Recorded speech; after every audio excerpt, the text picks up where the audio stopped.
അങ്ങ് പറഞ്ഞതുപോലെ ഞങ്ങൾ ഭീരുക്കളായിരുന്നു, ശക്തിയില്ലായിരുന്നു, വിശ്വാസമില്ലായിരുന്നു. മരണം ഞങ്ങളുടെ മേൽ ചുവട് വച്ചിരുന്നു. പക്ഷേ ഞങ്ങളുടെ ശത്രുവിനെ മാരിയമ്മന്റെ മുന്നിൽ വെച്ച് അവൻ കഴുത്തറത്തില്ലേ?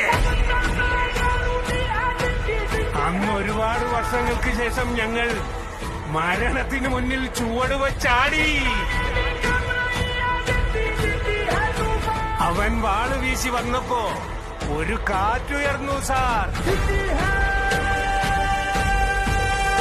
ആ കാറ്റിന് ആറാച്ചിയിലുള്ള എല്ലാവരുടെയും ജീവശ്വാസമാണ്. നിങ്ങൾക്കൊരു ഉപദേശം തരാം. ഒരു കാലത്തും നിങ്ങൾ അയാളെ എതിർത്ത് നിൽക്കാൻ പോകരുത് സാർ.